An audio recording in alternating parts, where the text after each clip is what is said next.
Hi friends, ನಮಸ್ತೆ ಎಲ್ರಿಗೂ. Welcome to Aakash kitchen. ನಾನಿವತ್ತು ಬೆಂಡೆಕಾಯಿ ಫ್ರೈ ಮಾಡ್ತಾಯಿದ್ದೀನಿ. ಹೇಗೆ ಮಾಡೋದು, ಏನೆಲ್ಲ ಇಂಗ್ರೀಡಿಯೆಂಟ್ಸ್ ಬೇಕು ಅಂತ ನೋಡೋಣ ಬನ್ನಿ. ನೀವು ಹೊಸ್ದಾಗಿ ಏನಾದರೂ ನನ್ನ ಚಾನಲ್ ನೋಡ್ತಾಯಿದ್ರೆ ಪ್ಲೀಸ್ ಸಬ್ಸ್ಕ್ರೈಬ್ ಮಾಡ್ಕೊಳ್ಳಿ. ವಿಡಿಯೋ ಇಷ್ಟ ಆದರೆ ಒಂದು ಲೈಕ್ ಮಾಡಿ, ಶೇರ್ ಮಾಡಿ, ಕಮೆಂಟ್ ಮಾಡಿ ತಿಳಿಸಿ ಹೇಗೆ ಬಂತು ಅಂತ. ಈಗ ಹೇಗೆ ಮಾಡೋದು, ಏನೆಲ್ಲ ಬೇಕು ಅಂತ ನೋಡೋಣ.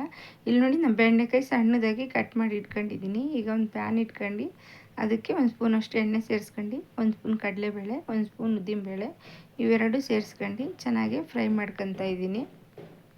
ಇದು ಸ್ವಲ್ಪ ಗೋಲ್ಡನ್ ಕಲರ್ ಬರೋವರೆಗೂ ಚೆನ್ನಾಗಿ ಫ್ರೈ ಮಾಡ್ಕೊಳ್ಳಿ. ಒಂದು 4 ಖಾರದ ಮೆಣಸಿನ್ಕಾಯಿ ಕಲ್ಲರ್ಗೆ, ಒಂದೆರಡು ಬ್ಯಾಡಗೆ ಮೆಣಸಿನ್ಕಾಯಿ ಸೇರಿಸ್ಕೊಂಡಿದ್ದೀನಿ. ಒಂದು ಸ್ಪೂನಷ್ಟು ಧನಿಯಾ ಸೇರಿಸ್ಕೊಂಡಿದ್ದೀನಿ. ಸೇರಿಸ್ಕೊಂಡು ಸ್ವಲ್ಪ ಚೆನ್ನಾಗಿ ಫ್ರೈ ಮಾಡ್ಕೊತೀನಿ. ಇದು ರಸಮ್ಗೆ ಮತ್ತು ಚಪಾತಿಗೆ ಸೂಪರಾಗಿರುತ್ತೆ, ಸೈಡ್ ಡಿಶಸ್ಗೆ. ಹಾಗೆ ಕೂಡ ತಿನ್ಬೋದು. ನೀವು ಒಂದ್ಸಲ ಟ್ರೈ ಮಾಡಿ ಈ ರೀತಿ. ಈಗ ನೋಡಿ, ಇದು ಚೆನ್ನಾಗಿ ಫ್ರೈ ಆಗಿದೆ. ಈಗ ನಾನೊಂದು ಅರ್ಧ ಕಪ್ ತುರಿಯುವಷ್ಟು ತೆಂಗಿನ ತುರಿ ಇಟ್ಕೊಂಡಿದ್ದೆ. ತೆಂಗಿನಕಾಯಿನ, ಹಸಿ ತೆಂಗಿನಕಾಯಿ ಅದನ್ನು ಸೇರಿಸ್ಕೊಂಡು ಸ್ವಲ್ಪ ಫ್ರೈ ಮಾಡ್ಕೊತೀನಿ. ಇದು ಸ್ವಲ್ಪ ಸೀಸಕ್ಕೆ ಹೋಗಬೇಡಿ, ಸಿಮ್ಮಲ್ಲೇ ಇಟ್ಕೊಂಡು ಫ್ರೈ ಮಾಡ್ಕೊಳ್ಳಿ. ಇದು ತಣ್ಣಗಾಗಿದೆ. ಇವಾಗ ರುಬ್ಕೊಂಬರೋಣ. ನೋಡಿ, ಈ ರೀತಿ ರುಬ್ಕೊಂಬಂದಿದ್ದೀನಿ. ಈಗ ಒಂದು ಪ್ಯಾನ್ ಇಟ್ಕೊಂಡು ಒಂದು 2 ಸ್ಪೂನಷ್ಟು ಎಣ್ಣೆ ಸೇರಿಸ್ಕೊಂಡಿದ್ದೀನಿ. ಕಟ್ ಮಾಡ್ಕೊಂಡಿರೋ ಬೆಳ್ಳುಳ್ಳಿ, 1 ಸ್ಪೂನಷ್ಟು ಜೀರಿಗೆ, ಒಂದು 2 ಹಸಿಮೆಣಸಿನ್ಕಾಯಿನ ಕಟ್ ಮಾಡಿ ಈ ಥರ ಸಣ್ಣದಾಗಿ ಇಟ್ಕೊಂಡಿದ್ದೆ, ಮತ್ತು ಕರಿಬೇವು ಇಷ್ಟು ಸೇರಿಸ್ಕೊಂಡು ಸ್ವಲ್ಪ ಚೆನ್ನಾಗಿ ಫ್ರೈ ಮಾಡ್ಕೊತೀನಿ.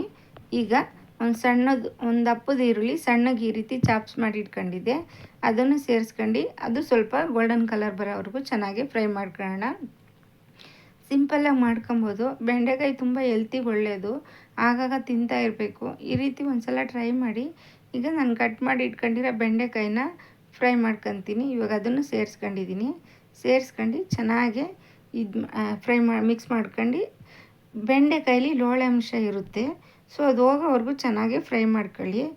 ನಿಮಗೆ ನಿಂಬೆಹಣ್ಣು ಬೇಡ ಅಂತಂದರೆ ಸ್ಕಿಪ್ ಮಾಡಿ 2 ಟೊಮೊಟೊ ಸೇರಿಸ್ಕೊಳ್ಳಿ, ಅದು ಸೂಪರಾಗಿರುತ್ತೆ. ಈಗ ಒಂದು 1/4 ಟೀ ಸ್ಪೂನಷ್ಟು ಅರಿಶಿಣದ ಪುಡಿ, ರುಚಿಗೆ ನೋಡಿ. ಇವಾಗ ನೀವು ಬೇಕಂದರೆ ಇವಾಗ ಉಪ್ಪನ್ನ ಯಾವುದಕ್ಕೂ ಸೇರಿಸ್ಕೊಂಡಿಲ್ಲ, ಉಪ್ಪು ಸೇರಿಸ್ಕೊತಾ ಇದ್ದೀನಿ. ರುಚಿ ನೋಡಿಬಿಟ್ಟು ನೀವು ಉಪ್ಪು ಸೇರಿಸ್ಕೊಳ್ಳಿ.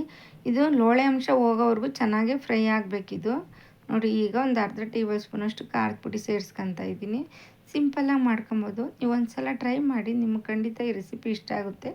ಈಗ ನಾನು ರುಬ್ಕೊಂಬಂದಿದ್ನಲ್ಲ ಅದನ್ನು ಸೇರಿಸ್ಕೊತಾ ಇದ್ದೀನಿ, ಪೌಡ್ರ್ ಮಾಡ್ಕೊಂಬಂದಿರೋದು. ಈಗ ನೋಡಿ, ಬೆಂಡೆಕಾಯಲ್ಲಿ ಲೋಳೆ ಅಂಶ ಎಲ್ಲ ಪೂರ್ತಿಯಾಗಿ ಕಡಿಮೆ ಆಗಿದೆ. ನೋಡಿ, 1 ಸ್ಪೂನ್ ಅದನ್ನು ಸೇರಿಸ್ಕೊತಾ ಇದ್ದೀನಿ. ಈಗ ಒಂದು ಅರ್ಧ ಸ್ಪೂನಷ್ಟು ನಿಂಬೆಹಣ್ಣ ಮಾಡ್ಕೊತೀನಿ. ನಿಮ್ಗೆ ನಿಂಬೆಹಣ್ಣು ಬೇಡ ಅಂದರೆ ಟೊಮೊಟೊ ಆ್ಯಡ್ ಮಾಡ್ಕೊಳ್ಳಿ.